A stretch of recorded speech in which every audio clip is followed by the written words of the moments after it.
Hello students, आप कैसे हैं। I am Harsh Bihari Shrivastava, law experts judicial classes Allahabad. बहुत दिनों से जो आप लोग की डिमांड थी कि क्रिमिनल लॉ पे सर वीडियो दीजिए, तो आप लोग के सामने एक क्रिमिनल लॉ का वीडियो प्रस्तुत किया जा रहा है। बेसिक चीज़ें बताई जा रही हैं और इसके बाद फिर जो इंटरनल पूरे क्रिमिनल लॉ है उसको जैसे टाइम मिलेगा फिर आगे बताया जाएगा। और एक चीज़ आपसे थोड़ा छुपाई भी जा रही हैं कि हम लोग सुनते हैं कि ऑफेंस हो गया तो उसको पनिश कर दिया गया, दंड दे दिया गया। आप वीडियो पूरा लास्ट तक देखिएगा तो वो छुपाई चीज़ का राज भी खुलेगा कि ऐसा कौन सा ऑफेंस है कंप्लीट होने के बाद भी उस पर दंड नहीं मिलता।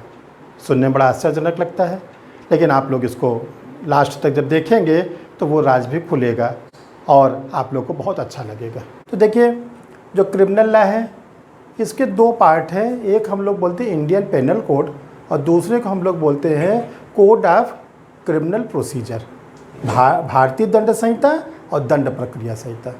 देखिए, जो इंडियन पेनल कोड है ये सब्सटेंटिव लॉ है और जो कोड ऑफ क्रिमिनल प्रोसीजर है वो हम लोग का प्रोसीजर लॉ है। जो आईपीसी है ये फॉर्म हुई है, बनी है 1860 में, 1860 में, और ये बना था लॉर्ड मैकाले के ड्राफ्ट पर। उस समय इसका नाम था ब्रिटिश इंडिया पेनल कोड। और जो हम इंडियंस लोग थे, हम लोग की चूँकि लैंग्वेज उस समय फ़ारसी थी, उर्दू थी, तो हम लोगों ने अपनी लैंग्वेज इसका जो नाम दिया मजमुआ ताजीराते हिंद। ये 1860 में बना और 6 अक्टूबर को उस समय के जो गवर्नर जनरल थे उन्होंने सिग्नेचर कर दिया, जिसको हम लोग बोलते हैं date of adoption of the IPC. But ये तुरंत लागू नहीं हो पाया। इसका रीज़न क्या था कि जो हमारे इंडियन ज्यूरिस्टिक थे, बैरिस्टर थे, लॉ के जानकार थे, वे लोग पर्सनली जाके गवर्नर जनरल से मिले और बोले कि आपने इतने कड़े कड़े कानून बना दिए हैं, अभी इंडिया के लोग इतने लिटरेट नहीं हैं, अभी लोगों को इसकी जानकारी नहीं है, हम लोग रूरल एरिया में रहते हैं और ये सब काम हम लोग चाहे गुड फेथ में ही करते थे, लेकिन रूरल एरिया में हम लोग करते थे। जैसे किसी को झापड़ दिखाना, किसी को देखकर हंस देना, किसी का नाम गलत रूप में पुकारना, या किसी को हम लोग शीशा चमका दे रहे हैं, किसी का हमने बाल खींच लिया, तो ये सब छोटे छोटे चीज़ को असॉल्ट बना दिया गया, किसी को क्रिमिनल फोर्स बना दिया गया, किसी को सिंपल हर्ट बना दिया गया, किसी को ग्रीवियस हर्ट बना दिया गया। तो ये कहा गया कि अभी इसको तुरंत लागू मत करिए। तो ये जो आईपीसी सिग्नेचर होने के बाद भी 15 महीने के बाद, यानी 1 जनवरी 1862, 1 जनवरी 1862 को ये पूरे ब्रिटिश इंडिया में लागू की गई, जिसको हम लोग कहते हैं date of implement of the British India penal code. और ये तब से लेकर 1947 तक, 1947 तक, जब तक ब्रिटिश इंडिया का डिवीज़न नहीं हुआ था, तब तक इस नाम से चल रही थी। जब ब्रिटिश इंडिया का डिवीज़न हो गया, एक कंट्री इंडिया आ गई, एक कंट्री पाकिस्तान आ गया। इंडिया में हम लोगों ने नाम दिया इंडियन पेनल कोड, जिसको आज हम लोग जानते हैं, जिसमें 511 से सेक्शन है और इसमें 23 चैप्टर्स हैं। पाकिस्तान में पाकिस्तानी पेनल कोड। प्रॉब्लम आई कश्मीर को लेके, क्योंकि कश्मीर के राजा हरि सिंह न इंडिया में शामिल हुए थे, न पाकिस्तान में शामिल हुए थे। बाद में ये शामिल तो हो गए, लेकिन इनको स्पेशल स्टेटस दे दिया गया, तो वहाँ पर न तो आईपीसी लागू होती थी और न पाकिस्तान की तो कोई बात ही नहीं थी। तो वहाँ पर जो पेनल कोड था वो था रणवीर पेनल कोड। ध्यान रखिएगा, 1947 से 5 अगस्त 2019, 5 अगस्त 2019, अभी तक, लास्ट ईयर तक वहाँ पे रणवीर पेनल कोड था। जब 5 अगस्त को 2019 को पार्लियामेंट ने क्या किया, जम्मू को रिफॉर्म किया। वहाँ पे जो आर्टिकल 50A था, 50A को एबॉलिश किया गया। जो वहाँ के 370 थे, 370 के 2 सब क्लास को एबॉलिश किया गया, न कि 370 को एबॉलिश किया। तो इसका रिजल्ट ये निकला कि अब वहाँ पर आईपीसी भी लागू होने लगी। ये देखिए कि हिस्टोरिकल इसकी बात थी। अब आते हैं हम लोग टू द पॉइंट। आईपीसी का मतलब क्या है कि क्राइम के बारे में बताया गया है, कौन कौन से क्राइम हैं, उसके क्या इंग्रेडिएंट्स होते हैं, क्या उसमें पनिशमेंट मिलता है, तो आईपीसी में कई प्रकार के क्राइम बताए गए हैं। तो सबसे पहले तो हम ये जानना चाहते हैं व्हाट इज़ क्राइम, क्राइम होता क्या है, अपराध होता क्या है। तो देखिए इसकी एक बहुत ही हमने अपने 29 ईयर के एक्सपीरियंस में एक हमने इसकी डेफिनेशन डेवलप किया है। कभी कभी लोग कहते हैं कि सर ये बुक्स में आपकी डेफिनेशन नहीं मिलती, लेकिन यही डेफिनेशन से वो क्राइम की डेफिनेशन कंप्लीट हो जाती है। और इसको अभी तक कितने स्टूडेंटों ने इंटरव्यू में बताया, प्री में लिखा कि ये लोग बताए गए डेफिनेशन के आधार पर आज सिविल जज के रूप में बैठे हुए, डीजे के रूप में बैठे हुए, एपीओ के रूप में बैठे हुए हैं। यानी कि इसको हाई कोर्ट के जजेस ने जो बोर्ड बैठे उन्होंने भी एक्सेप्ट किया, जो पब्लिक सर्विस कमीशन का इंटरव्यू होता है उन्होंने भी एक्सेप्ट किया। तो वो आप लोग के सामने हम बताना चाहते हैं। क्राइम क्या है? एक कॉम्पिटेंट पर्सन के द्वारा, किसी सक्षम व्यक्ति के द्वारा मैलाफाइड इंटेंशन से, सासे पूर्वक रीत से एक्ट अगेंस्ट स्टेट, राज नियम के विरुद्ध कृत्य। अगर कोई कॉम्पिटेंट पर्सन है मैलाफाइड इंटेंशन से वो क्या करता है, एक्ट करता है जो स्टेट के अगेंस्ट है, तो उसको कहते हैं क्राइम।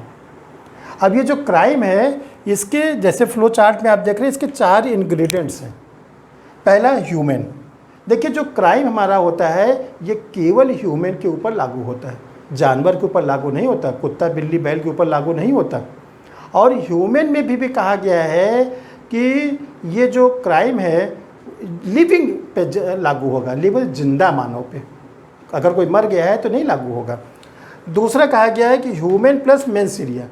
ह्यूमन होना ही क्राइम नहीं है, बल्कि उसके दिमाग में मेंसीरिया है। मेंसीरिया क्या? मैलाफाइड इंटेंशन, गलत काम। तीसरा ये कहा गया है ह्यूमन प्लस मेंसीरिया तो हो, अब हम बैठे हमारे दिमाग में पता नहीं क्या आ रहा है तो क्राइम नहीं है। तीसरा होना बहुत ज़रूरी है। तीसरा क्या है? एक्ट। जो ह्यूमन के दिमाग में मेंसीरिया आया है उससे कोई एक्ट करे, जब एक्ट करेगा तो वो सामने आएगा। और सामने आने के बाद क्या होना चाहिए? या तो दूसरे को डैमेज हो या होल द सोसाइटीज़ को हो, तब ये बनता है क्राइम। अब ये जो क्राइम है इसके 4 स्टेजेस भी हैं, चरण। जैसे आप लोग स्टूडेंट देखते हैं कि हम लोग गवर्नमेंट जॉब के लिए 3 स्टेजेस हैं, प्रीलिम्स एग्जामिनेशंस, मेंस एग्जामिनेशन और प्लस वाइवा जिसको इंटरव्यू। जब ये 3 स्टेजेस आप कंप्लीट कर लेते हैं देन यू आर सेलेक्ट। इसी प्रकार स्टेजेस हैं। पहला है इंटेंशन, आशय। दूसरा है प्रिपरेशन, तैयारी। तीसरा है अटेम्प्ट, आशय, इसको कहते हैं हम लोग प्रयत्न, प्रयास। चौथा है कंप्लीट ऑफ द ऑफेंस, अपराध की पूर्णता। देखिए जो इंटेंशन है ये शुरू में जब लॉर्ड मैकाले साहब ने ड्राफ्ट किया था तब ये ऑफेंस नहीं था, लेकिन ब्रिटिशर्स ने 1913 में क्रिमिनल लॉ अमेंडमेंट के द्वारा आईपीसी में 2 सेक्शन जोड़ा, एक नया चैप्टर जोड़ा। चैप्टर का नाम था क्रिमिनल कॉन्स्पिरेसी। सेक्शन क्या थी इसमें? Section 120A, 120B। 120A में बताया गया है definition of the criminal conspiracy, और 120B में क्या बताया गया? उसका पनिशमेंट, कि अगर 2 या 2 से अधिक लोग बैठकर कोई बातचीत कर रहे हैं और उनको लगता है कि जो बातचीत कर रहे हैं मैलाफाइड इंटेंशन से कर रहे हैं, तो उस समय ये ब्रिटिशर्स ने क्या करते थे, हम इंडियंस को पकड़ लेते थे। हम लोग गांव में बैठकर, अपने क्या नाम है, खेत में बैठकर, बगीचे में बैठकर, कुएं पे बैठकर, मंदिर में बैठकर, मस्जिद में बैठकर आपस में बात करते थे कि हमारा देश गुलाम है, कैसे हम इसको आज़ाद कराएं। तो उसको ये लोग क्राइम बना लेते थे on the basis of intention.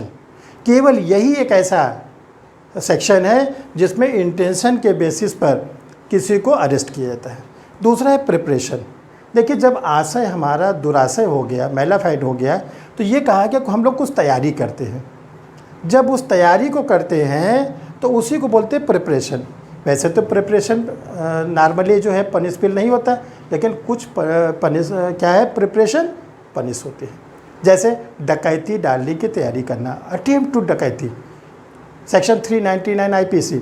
चूँकि इसमें 5 या 5 से अधिक लोग होते हैं और 5 या 5 से अधिक को बोलते हैं अनलॉफुल असेंबली।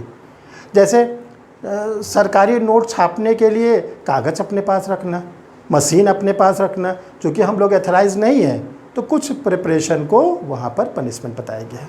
नॉर्मली वो पनिशमेंट नहीं था। अटेम्प्ट, देखिए बहुत इम्पॉर्टेंट, अटेम्प्ट में कोई छूट नहीं, सारे के सारे अटेम्प्ट जो होते हैं वो पनिशबल होते हैं।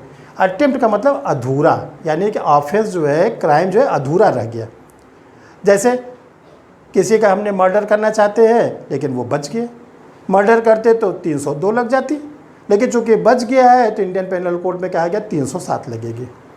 कोई सुसाइड करना चाहता है, मर गया तो कोई बात नहीं, लेकिन अगर बच गया तो सेक्शन 309 में कहा गया अटेम्प्ट टू सुसाइड पे पनिश किया जाएगा। तो कोई ऐसा अटेम्प्ट नहीं है जो कि पनिशेबल नहीं होता। इसीलिए आईपीसी की जो सबसे लास्ट सेक्शन है, जहाँ पे आईपीसी एंड हो जाती है, उसको कहते हैं सेक्शन 511। 511 जो है अटेम्प्ट पे बताई गई है कि अगर कोई अटेम्प्ट करता है तो उसको 511 में पनिश कर दो।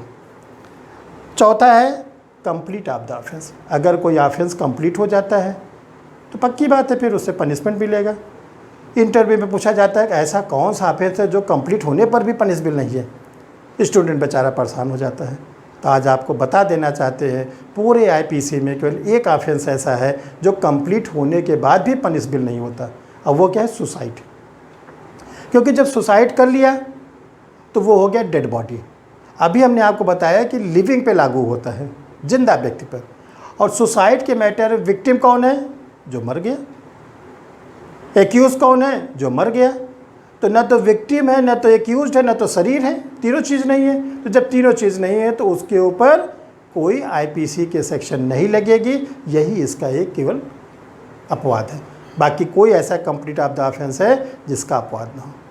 तो छात्र छात्राओं, जो आप लोग स्टूडेंट्स इस वीडियो को देख रहे हैं, जैसे आपने डिमांड किया था, हमने कोशिश किया इसको पूरा करने के लिए। आप लोग थोड़ी हेल्प ये करिए कि इस चैनल को अधिक से अधिक लोगों तक पहुंचाएं।